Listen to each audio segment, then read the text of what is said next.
नमस्ते। आज हम सिर्फ एक डरावनी कहानी नहीं सुनने वाले। नहीं, आज हम ये समझेंगे कि एक कहानी को इतना खौफनाक बनाया कैसे जाता है।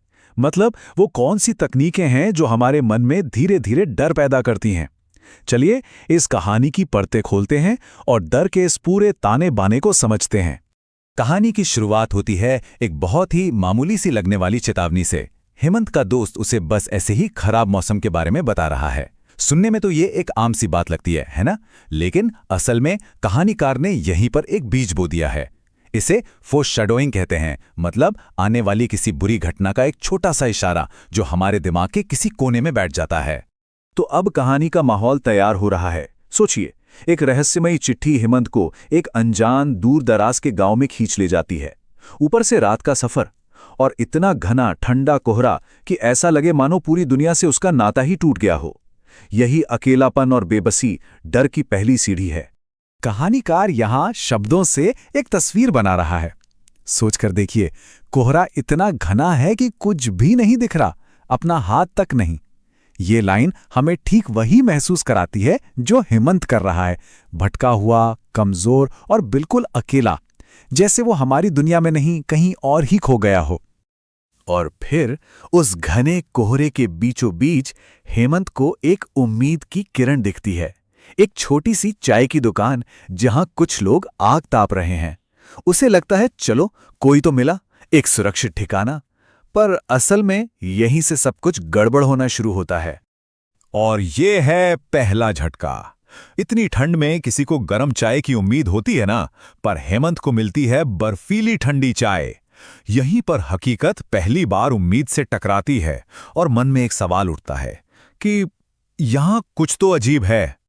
और फिर एक और अजीब बात, चाय सिर्फ ठंडी नहीं है, उसका स्वाद भी मिट्टी जैसा है।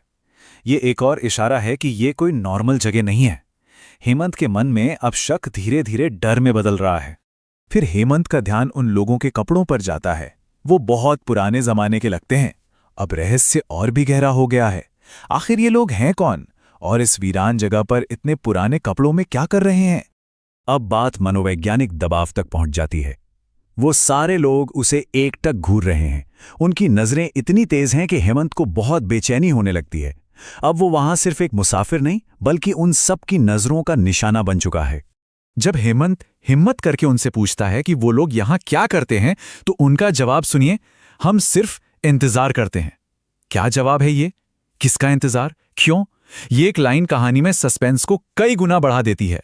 तो अब कहानी का सबसे दिलचस्प हिस्सा शुरू होता है।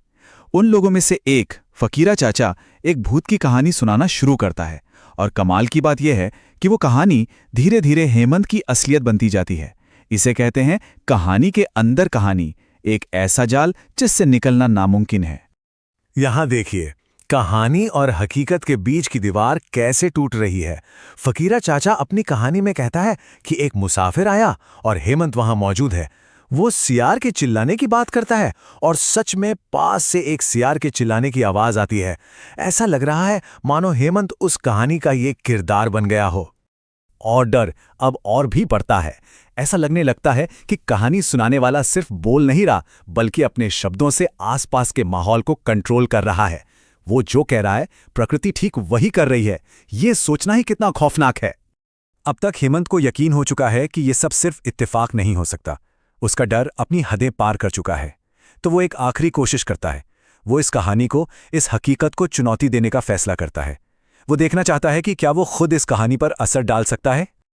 और ये है कहानी का क्लाइमैक्स। हेमंत एक दाव चलता है। वो ये जानना चाहता है कि अगर कहानी हकीकत को कंट्रोल कर रही है, तो क्या उसके कहे शब्द भी हकीकत बन सकते हैं? ये उसकी आखिरी बेताब कोशिश है इस पहेली को समझने की। और फिर उसे उसका जवाब मिल जाता है, एक भयानक जवाब। जैसे ही वो ये बात कहता है, वो बुझती हुई आग आसमान छूने लगती है। ये इस बात का पक्का सबूत है कि वो किसी मामूली जगह पर नहीं, बल्कि कहानी और हकीकत के बीच फंस चुका है। और उस भड़कती हुई आग की तेज रोशनी में सच सामने आता है। उन लोगों के असली चेहरे वो इंसान नहीं है। उनके चेहरे काले, बिगड़े हुए, बेहद डरावने हैं। ये वो पल है जब डर अपने चरम पर पहुंच जाता है। और अब फकीरा चाचा कहानी का अंत सुनाता है। एक ऐसा अंत जो अब कोई कहानी नहीं बल्कि हेमंत की अपनी किस्मत है। कहानीकार ने फैसला सुना दिया है, वो अब इस जाल से कभी बाहर नहीं निकल पाएगा। और यहाँ कहानी हमें दो सबसे बड़े और दिल दहला देने वाले झटके देती है। पहला, जिसे हेमंत एक चाय की दुकान समझ रहा था, वो असल में एक 20 साल पुराना खंडर है।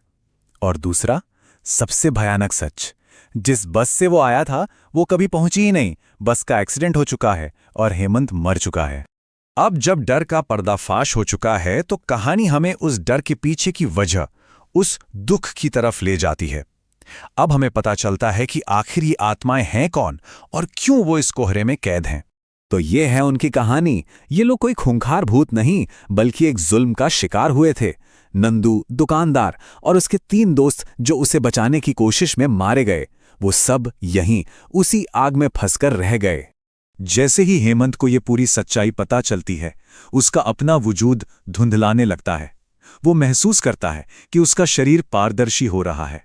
वो धीरे धीरे उसी कोहरे का हिस्सा बन रहा है। वो अपनी नई हकीकत को अपना रहा है। और हेमंत का ये सफ़र उन भूतों के इन आखिरी शब्दों के साथ खत्म होता है। ये एक ठंडा, डरावना स्वागत है उस दुनिया में जहां अब उसे भी हमेशा के लिए उस आग के पास बैठकर बस इंतजार करना है। तो आखिर में ये कहानी हमें एक सवाल के साथ छोड़ जाती है। क्या भूत सिर्फ किसी जगह में फंसी एक आत्मा है, या फिर एक कहानी है जो एक लूप में फंस गई है और बार बार दोहराई जाती है, बस एक नए किरदार के आने का इंतजार करती है?